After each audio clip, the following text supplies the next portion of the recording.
Hello, I am back. My name is Zoe for those of you who don't know me. I am recovering from my PAO surgery. I am here to tell you guys about my experience with week 3 and little tips, tricks as always.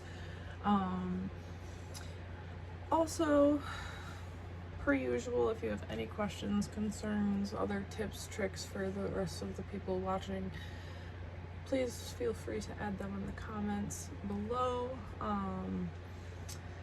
Anyways, let's get to it. During the third week, the heating pad became a constant for me. I mentioned it in the week 2 video, but personally, I did not start using it until the third week.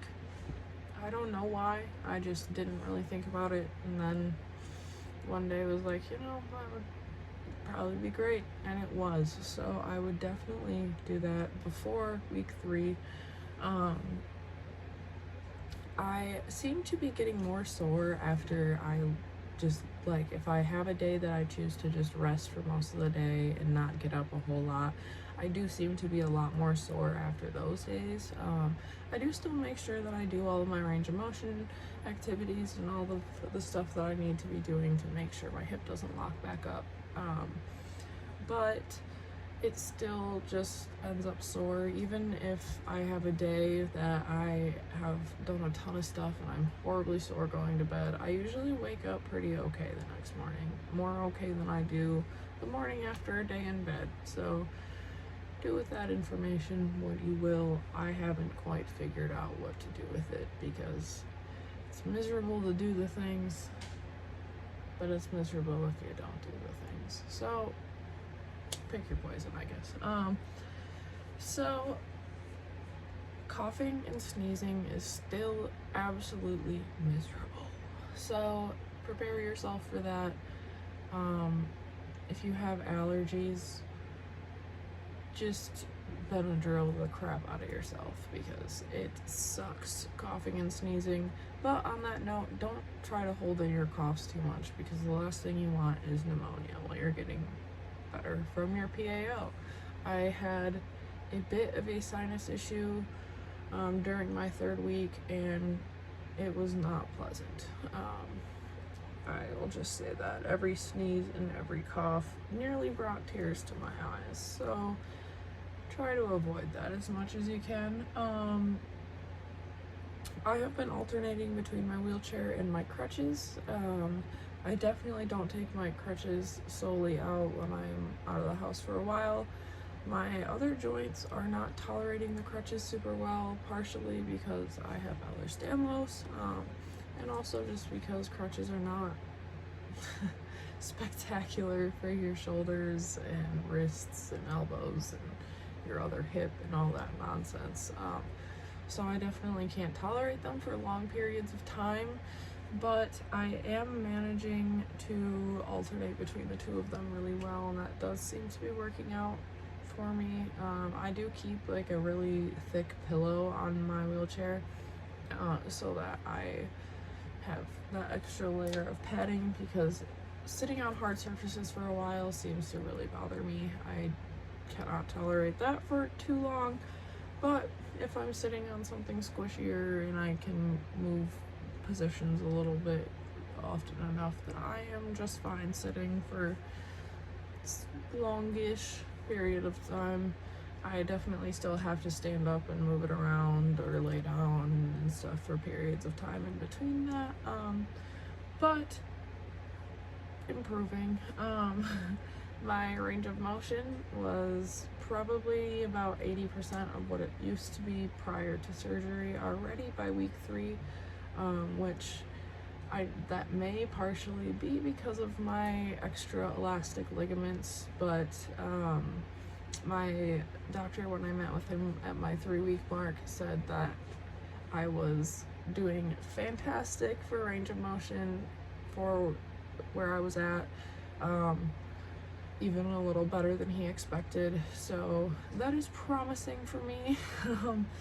I have noticed I am exhausted all the time, and I don't know if that is because my hip is constantly trying to heal, and that's using a lot of my energy or what, but I am so tired all the time lately. So prepare for that. Don't expect to be doing a lot and being awake all day every day. It's exhausting. Also, I notice storms in my body a lot. The weather is strongly affecting me, so if you see a storm coming on your little weather app, prepare yourself because it hurts. I have had that before, just with my regular joint issues and in that hip before I had the surgery, but nothing like this.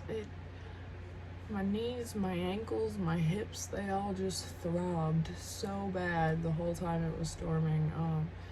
So just prepare yourself for that. Last thing I wanted to show you guys is my imaging that I got at my 3-week appointment. So here is that. This is my before and after. In the pictures that I had from the hospital that you guys may have seen in my previous video, I thought I had 3 screws in my hip, but I have 4. So that was something I learned at my 3-week appointment. So yeah, I am eventually definitely going to get them removed, because here I am at 4 weeks and I'm starting to be able to feel them. But again, more on that one later. So I will eventually, once everything is healed up, begin talking to him about getting them removed, just because I am a backpacker and a hiker that I'm not gonna want my packs to be rubbing on my hip right there where I'm gonna feel 4 large screws digging into my skin. So